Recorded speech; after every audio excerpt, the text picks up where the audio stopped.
The day I realized I was not going to the NFL. Well, according to some research that I did in high school, around 96% of y'all can or will relate to this, and potentially more of y'all. Nonetheless, all right, so this is a day that a vast majority of us experienced.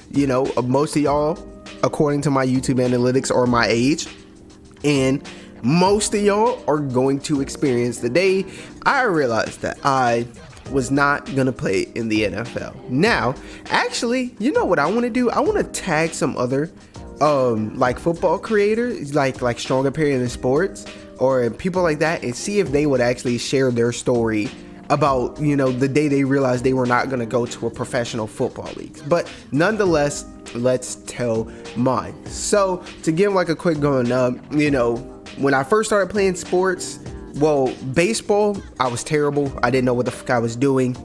Basketball, I was for somebody who didn't know what he was doing. Football, dominant since the beginning. Unfortunately, they threw me at lineman because I didn't know. If you know what you're doing, if you know what football is, and you're in relative shape, the last thing you want to do is play lineman. But I didn't know what the fuck I was doing. My dad just, I came home after school one day. I'm chilling in my room. My dad just opens my door and he's like, "Hey, come on, you're going to practice." And we didn't say practice. He was like, "Hey, come on."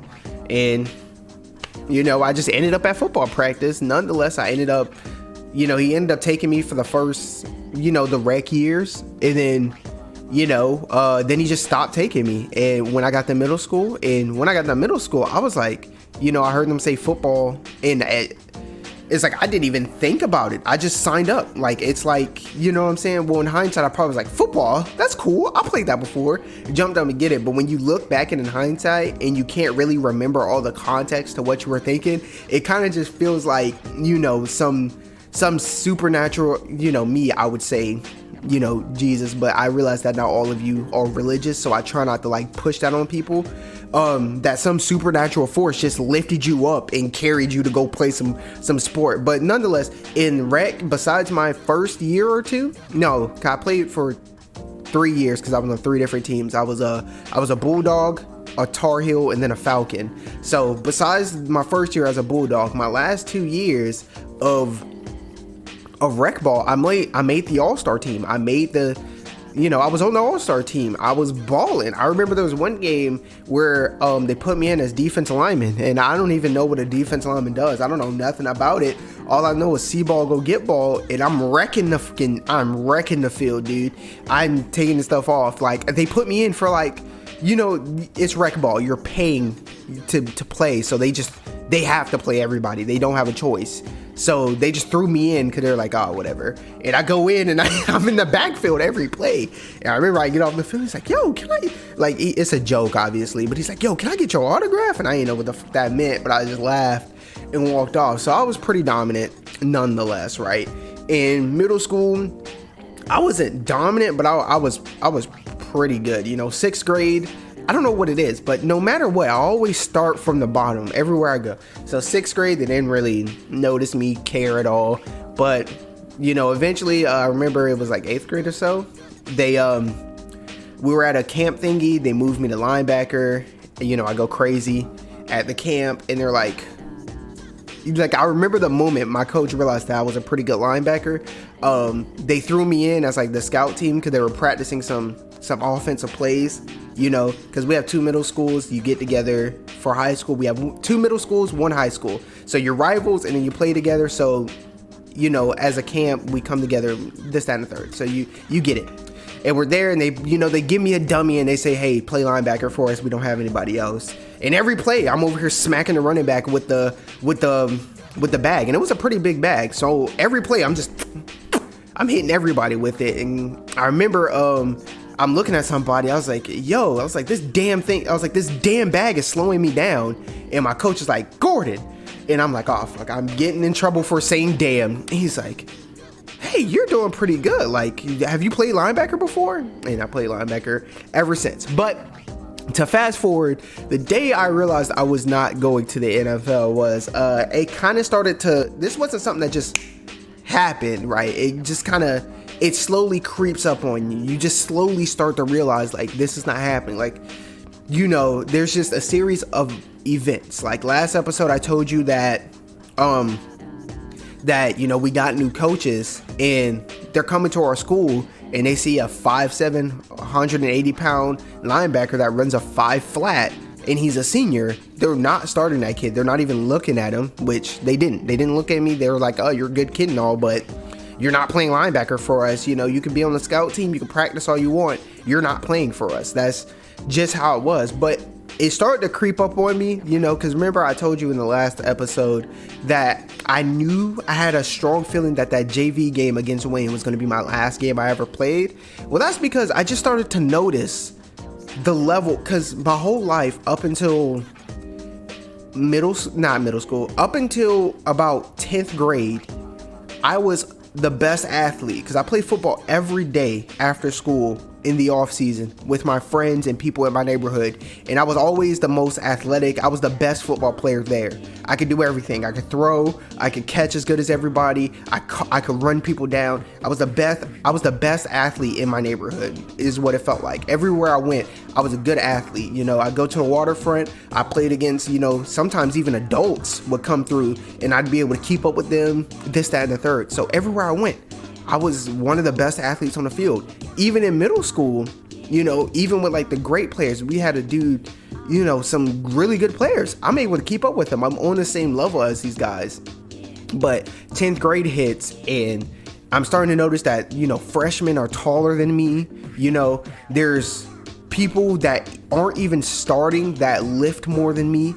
You know, there's people that are on the bench that are faster than me. You know, this, that, and the third. Like there was this one guy, you know, my freshman year or sophomore year, and he was a damn good athlete. Like he was pretty damn good. He was built like honestly, he was built like Baki. If you've ever seen that anime, he was built like Baki, and he was good. He destroyed the scout team, this, that, and the third. He never played. He never got in a varsity game. I've never seen him play in a varsity game. He was that good, and he didn't start. There was another guy. His name was, we had the same name, same first name. His name was DeAndre Pollock. Phenomenal athlete. He was a beast. He could, you know, he can lift the whole gym. He ran pretty damn fast. I remember we're running 40s one day, and he's the fastest person in the gym class. Everybody runs their 40. He runs his 40. He is blazing. Like, oh, that's my phone. He is gone. He runs fast. Like I've not seen somebody run that fast outside of a game ever. And he only ran a 4.740. The fastest person, like he could dust me, only ran a 4.7. And you know, that's damn near too slow for college. And then, you know, I start to research. I'm like, okay, what are they looking at for a college linebacker? You know, Division I linebacker, last time I checked, it was like you 6'2", 200 pounds or 230 pounds, and you run at the very least like 4'7", 4'5". I'm the tallest I will ever be is 5'9", 5'10". I was 170 pounds when I looked that up, and I ran a 5 flat, nowhere near. So I was like, you know what? Maybe I can beat all the odds. So, you know, when I'm playing, I start cheating up. You know, our linebackers, they told us to line up at about 5 yards away from the line of scrimmage. I was at about 3.5. I was like, you know, if I'm a step slower than everybody, I'm just going to be a step ahead of everybody, right? You know, there's that. I started memorizing plays, formations, so I could be, you know, I was like, I'm not the most athletic, so I'm going to be the smartest.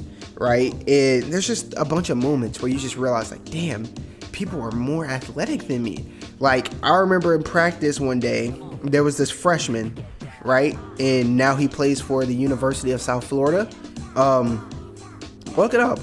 You might be able to find him. Tristan Berryhill. Yeah. Anyways, he's a freshman. I'm either a junior or a sophomore. I believe I was a junior. And we're running 7-on-7s and whatnot. And they threw a pick, He ran a deep route. The quarterback missed him by a mile. I catch a pick and I start to run it back, for a touchdown, which didn't really matter, but it's just instincts, right? It's 7-on-7. You catch the pick, the play is dead. I had a 8 to 10 yard head start on him, and he was moving this way. I caught the pick and I'm running. He was able to stop, turn around, and run me down before I could even get close to like the line of scrimmage from where the quarterback threw the ball. That was one moment that I'll never forget. I was just like, holy like that's a freshman. And he just ran me down after I had a 10-yard head start. And then there's other things, when you're a senior and you walk into the locker room, when they put out the depth chart and you see yourself as the 4th string linebacker. As a senior, you're the 4th string linebacker. When our new coaches was all about competition, find some new competition, this, that, and the third. And they would take like the first team guys and guys they want to see to camps. When they're going on these trips, they're going to LSU for 7-on-7s. They're going to college campuses and things for 7-on-7s. They're going to tournaments and shit, right? And I'm looking at the list of people who's going to these tournaments and my name is not on them. And I'm a senior, everybody else, just about every other senior who was decent was getting on those lists and I wasn't on them. They're taking these trips without me, they're leaving me. Sometimes they would leave a day early to go to camps, Nope. I would be on the bus with the JV team, as a senior. I'm on the bus with the JV team and the freshmen and things of that nature. And those are the things that like, it sucks, right? Because like you put in all this work and, it's hard to explain, but it's just, all that stuff happens, it just hits you quick and you just lay there and you're like, fuck, like my dream is really, really dying, and me, I was like, you know what, fight to the last man, because they told us even leading into the season that linebacker was our weakest group. So I'm like, hey, I struck gold. I'm playing in our weakest position group. I can beat the odds. I can do this. And grinding my ass off, every day in practice, I'm doing everything I can. I'm throwing weights in the weight room, this, that, and the third. And one of our linebackers that was supposed to be like in the starting rotation, he ended up quitting, this, that, and the third. So I was like, okay, I'm gonna get in there. And then another guy, he either switched positions or he got hurt. I forgot what happened, but our other starting linebacker, he gets hurt. So I'm like, this is my chance, injury and somebody quit. I can go start. So I'm putting in even more work. And I remember for a day, I saw that, because I was 4th string. So 2 guys are gone. So that means I am now 2nd string. I'm in the rotation. The day after that guy quit and that guy got hurt, they switched 2 sophomores from, we ran like a 3-4 type beat. Yeah, we switched to a 3-4. So you had not Sam, but whatever the strong and weak, 3-4 linebackers are. And then I was one of the 2 middle linebackers. They switched 2 of the 3-4 linebackers that were younger than me to middle linebacker and put me back down at 4th string. That was just like, that wasn't the nail in the coffin, but that was the coffin.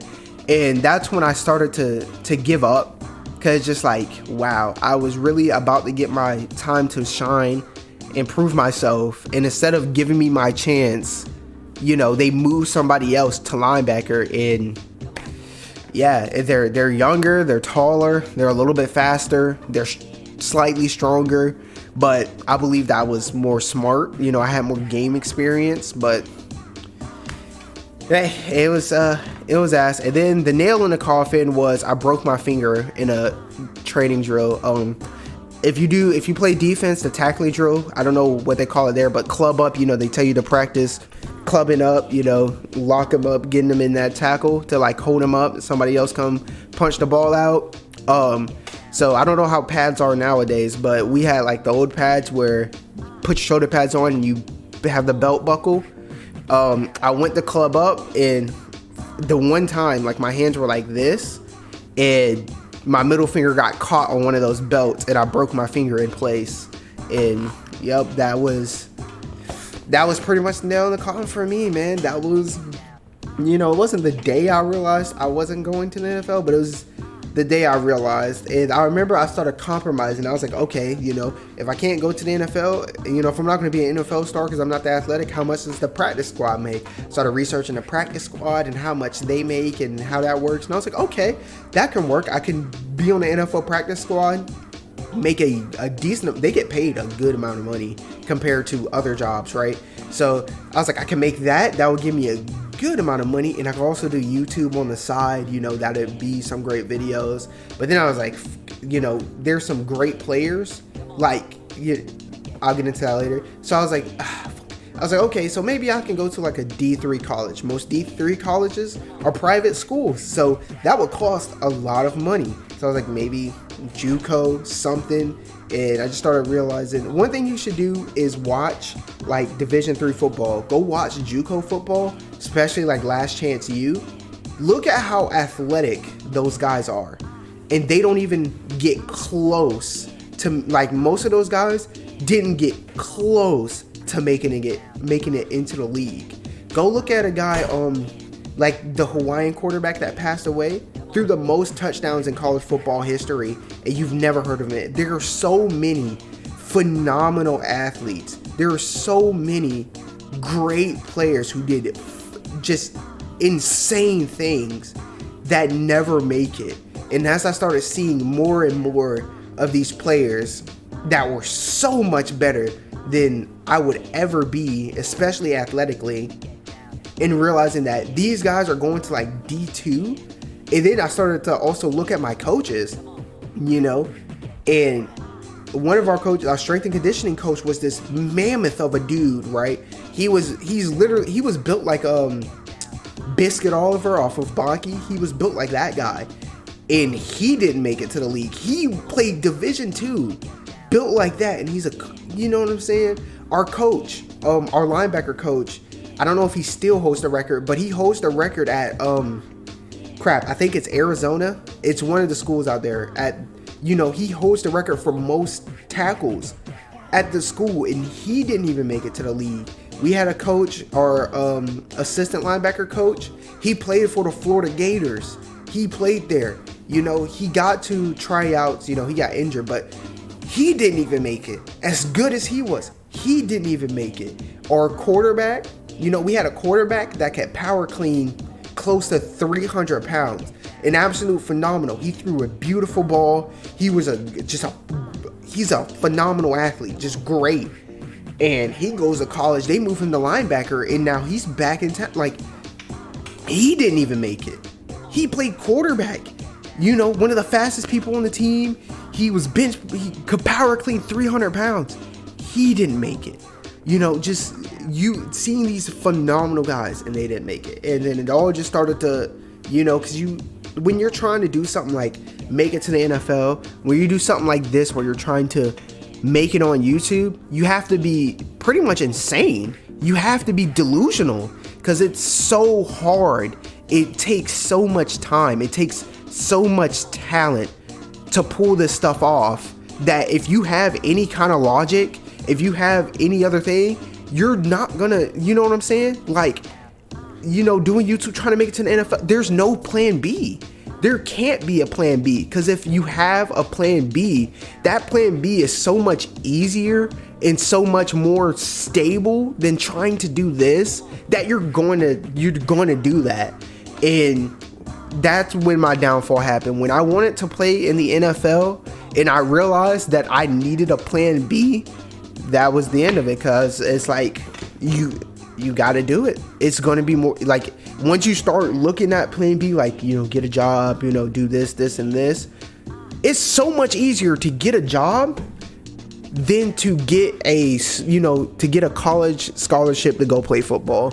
It's so much easier to go, to college and try to be a doctor or a physicist. It's so much easier. It's so much more stable to do that than to say, I'm going to go to LSU and be the starting corner.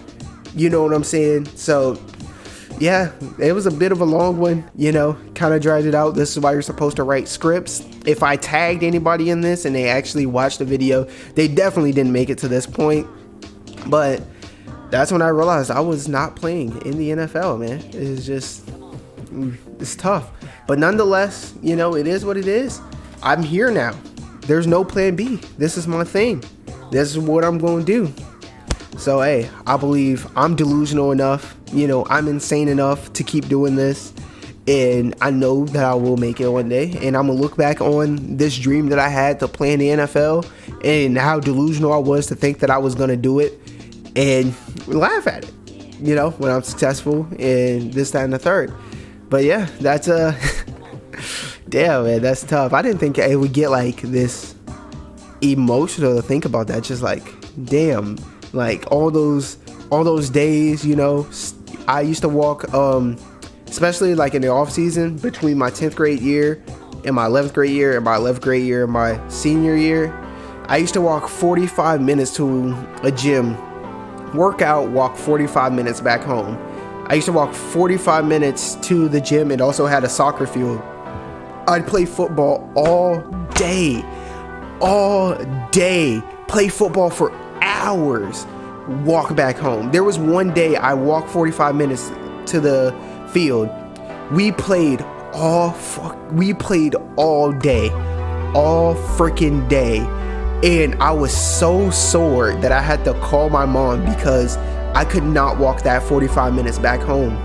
I like, my legs were so sore, my feet were burning. I was like, there's no way I'm gonna walk this 45 minutes home. And I had to get my mom to come get me, and I I had to crawl into the car. That's how delusional, dedicated I was to play this. That's how in love with the game I am, man. I actually want to get back out there when I get, you know, bigger fan base, when I'm able to not have a full-time job, I have more free time. I want to get back out there, do 1v1s, this, that, and the third. But it's just, man, football just does that to you, man. Sorry I sat up here and ranted for a whole Netflix episode, but hey, I'm just gonna end it here. If you guys like this, you know, let me know. I will, if you want to, I will remaster the 96%, you know, me telling my full football story. But until we meet in the comments, envy no man, because we know we up next. Sponsored by Atari. And